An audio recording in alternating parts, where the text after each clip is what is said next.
Hello cinema lovers. నిన్నైతే మనం paid premieres of Kishkindhapuri చూడడం జరిగింది. సో దాని ఇండస్ట్రీ రివ్యూ అయితే ఇప్పుడు చూద్దాం.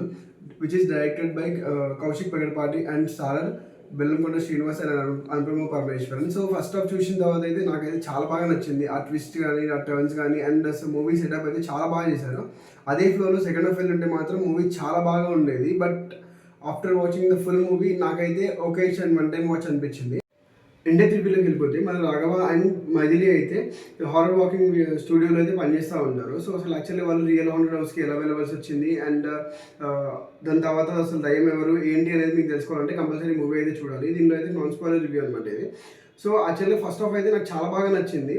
దానిలో ఉండే ఏవైతే కాన్ఫ్లిక్ట్ కానీ లేకపోతే ఆ సెటప్ కానీ అదంతా చాలా బాగా తీశారు. హీరో ఇంట్రడక్షన్ కానీ, హీరోయిన్ ఇంట్రడక్షన్ కానీ అండ్ మూవీ సెటప్ కానీ చాలా బాగా చేశారు. And kind of sweet corner thriller లాగా అయితే నాకు అనిపించింది. బట్ సెకండ్ హాఫ్ అంతే గ్రిప్పింగ్గా తీసుంటే లేదు అదే ఫ్లోలో వెళ్ళిపోయి ఉంటే మాత్రం మూవీ బ్లాక్ బస్టర్ అయ్యేది. బట్ సెకండ్ హాఫ్లో అదే రెగ్యులర్ మన టాలీవుడ్ సినిమాస్లో ఎలాగైతే ఉంటుందో దయ్యం ఫ్లాష్ బ్యాక్ అండ్ ఆల్సో సరే ఆ దయ్యం ఫ్లాష్ బ్యాక్ కూడా ఏదైనా చాలా మంచిగా ఉంది అని అంటే అలా కూడా లేదు, అది అసలు ఎంగేజింగ్గానే ఉండదు.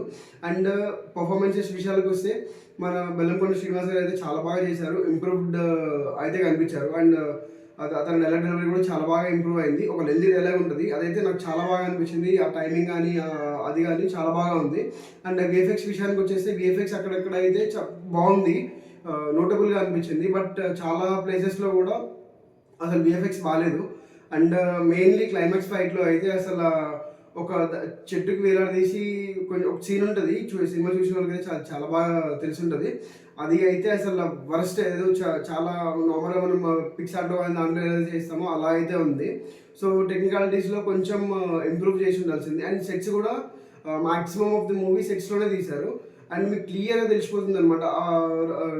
రామాలయం సీన్స్ కానీ లేకపోతే నార్మల్గా హాంటెడ్ హౌస్ సీన్స్ అయితే ఆల్మోస్ట్ సెటప్ అయ్యాయి, అందరికీ తెలిసిందే ఆ విషయం.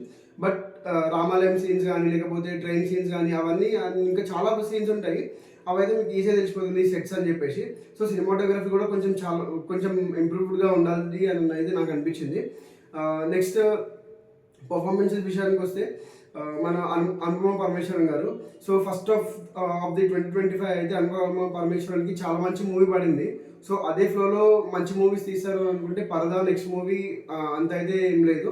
అండ్ ఈ మూవీలో కూడా తనకి స్కోప్ ఉండింది. బట్ నార్మల్గా మనమైతే చాలా మూవీస్లో చూసాము తనకి అంటే ఏమంటారు హారిఫైగా తను చూపించాలి అనుకున్నాను, బట్ అదైతే వర్కౌట్ కాలేదు. సో నెక్స్ట్ వచ్చేసి మన సుదర్శన్ గారు ఉంటారు అండ్ ఆల్సో రాజు గారు ఉంటారు, తనికెళ్ళ బర్ని గారు ఉంటారు అండ్ మార్కండ్ దేశపాండే గారు ఉంటారు. సో ఇలా చాలా క్యారెక్టర్స్ అయితే ఉంటాయి.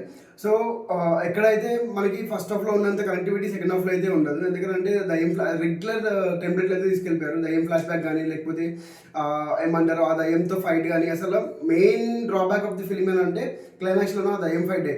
సో అసలు నో వే కనెక్టెడ్ అనిపించింది. అయితే అది మాత్రం లేకుండా ఉంటే నార్మల్ రెగ్యులర్ కాకుండా ఫస్ట్ హాఫ్లో ఏదైతే తీసుకెళ్లారో అలాగే తీసుకెళ్ళి అయితే మాత్రం 100% చెప్తున్నాం బ్లాక్ బస్టర్ అయితే అయ్యేది మూవీ.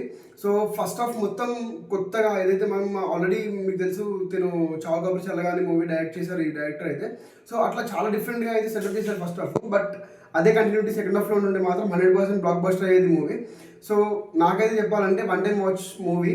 సో మీకు ఇన్ డీటెయిల్ రివ్యూ నచ్చినట్టు మాత్రం కంపల్సరీ మన ఛానల్ సబ్స్క్రైబ్ చేసుకోండి. అండ్ ఇలాగే చాలా వీడియోస్ అయితే వస్తూ ఉంటాయి, ఓన్లీ రివ్యూస్ అని కాదు, నార్మల్గా బ్లాగింగ్ కానీ ఇవన్నీ చాలా వీడియోస్ అయితే వస్తూ ఉంటాయి. So please do watch this video and like the video and share with your friends. Thanks for watching the channel. Thank you.